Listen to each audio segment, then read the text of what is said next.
सुप्रभात छात्रों, ये देखिए ये भाग 21 है ना। इससे पहले कितने 20 हम पढ़ चुके हैं, 20 वीडियोस में देख चुके हैं, है ना। तो हम अपने सिलेबस के अनुसार चल रहे हैं।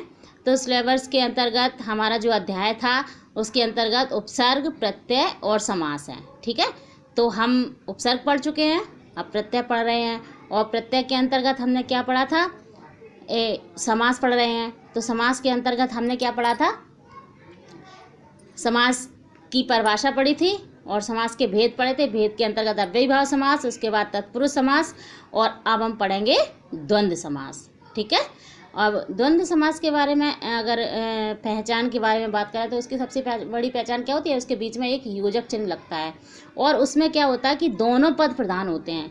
किसी भी पद का मतलब एक जो पहले का जो शब्द है वो और बाद वाला शब्द है वो। तत्पुरुष समास में क्या होता था कि उत्तर पद प्रधान होता था, अर्थात बाद वाला पद प्रधान होता था, लेकिन इसमें दोनों पद प्रधान होते हैं, अर्थात दोनों पद की जो वैल्यू होती है वो बराबर होती है। ठीक है, चलिए अब हम पढ़ते हैं द्वंद्व समास। जिस समास में दोनों पद प्रधान हो तथा विग्रह करने पर और लगता हो, और या अथवा लगता है, वह द्वंद्व समास कहलाता है।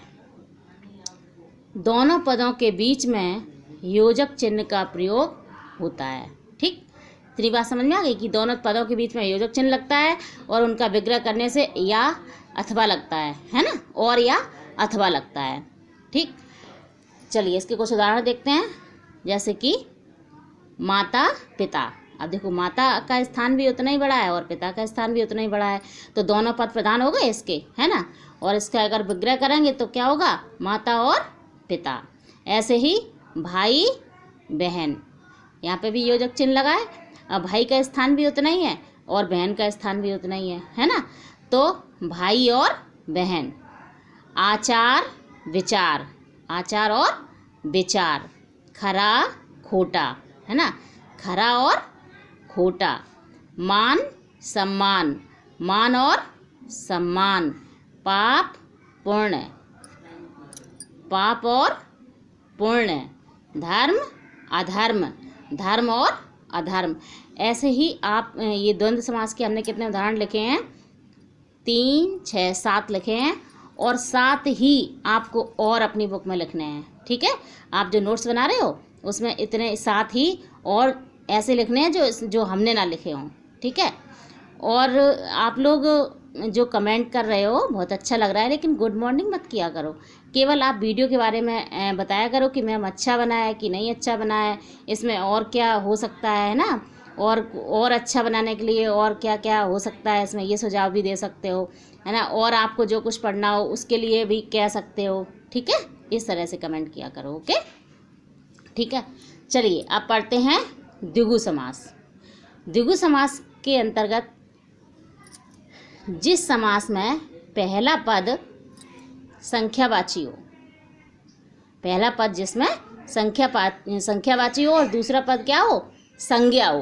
पहला पद संख्यावाची और दूसरा पद संज्ञा हो। सबसे बड़ी पहचान तो पहला पद संख्यावाची होता है। ठीक है, तो जहाँ पर भी संख्यावाची शब्द हो उसमें क्या हो जाएगा, द्विगु समास हो जाएगा। लेकिन एक बात का बहुत अच्छे से ध्यान रखना है कि कहीं पर भी अगर नदी के साथ संख्यावाची शब्द लगा हो तो वहाँ पर हमेशा अव्ययीभाव समास आता है। हमने जब अव्ययीभाव समास पढ़ाए थे तब भी बताया था कि एक नदी भीष सूत्र है संस्कृत में, उसके अनुसार जो नदी के साथ जो संख्या आती है उसके साथ हमेशा अव्ययीभाव समास होता है। ठीक है, तो इस बात का ध्यान रखना। चलिए, जिस समास में पहला पद संख्यावाची हो और दूसरा पद संज्ञा हो वह द्विगु समास कहलाता है। अर्थ की दृष्टि से यह समास समूहवाची होते हैं। मतलब जो शब्द होते हैं वो क्या, जो शब्द बनते हैं वो क्या हो जाते हैं, समूहवाची हो जाते हैं। आप उदाहरण देखिए, पंचवटी। पंचवटी का मतलब 5 बटों वाला स्थान, 5 बटों वाला स्थान। ठीक, अब यहाँ ये संख्यावाची हो गया।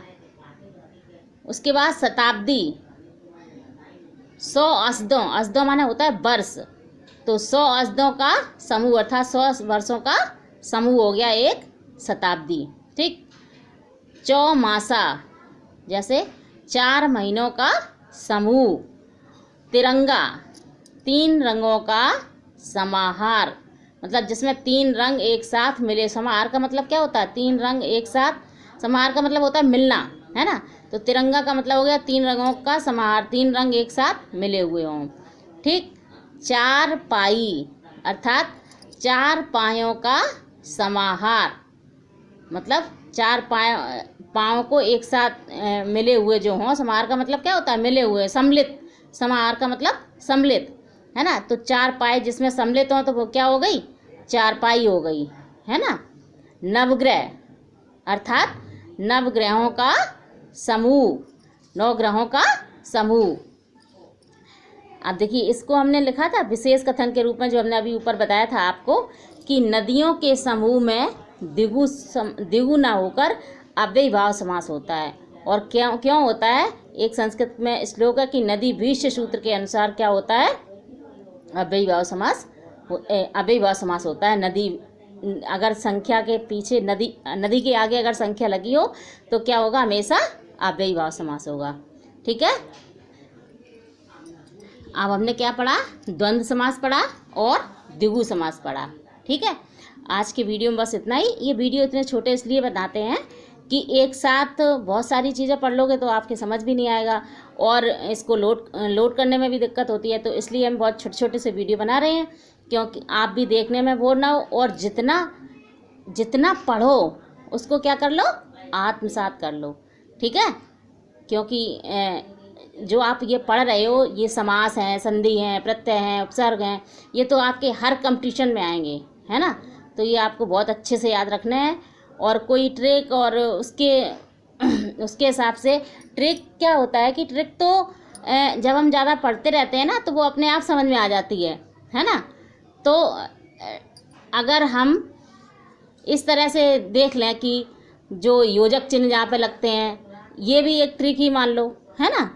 या जहाँ पे संख्यावाची पहले शब्द होते हैं वहाँ पे द्विगु समास होता है ना।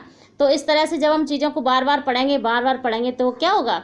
हमें याद होगा। ठीक है। और अगर हम केवल उसको सुनते भी रहें, जैसे कि आप कोई काम कर रहे हो तब भी इसको वीडियो को खोल के आप सुन सकते हो, तो केवल सुनने से भी याद हो जाता है ना। तो ये सब आपको याद भी करना है, क्योंकि आपके दोनों सेमेस्टर के एग्ज़ाम एक साथ होने वाले हैं। ठीक है। तो आज के लिए बस इतना ही। और यदि कोई दिक्कत हो रही हो तो आप कमेंट करके उसमें भी बता सकते हैं। और कमेंट में गुड मॉर्निंग ना लिखना, केवल वीडियो के बारे में बात करना।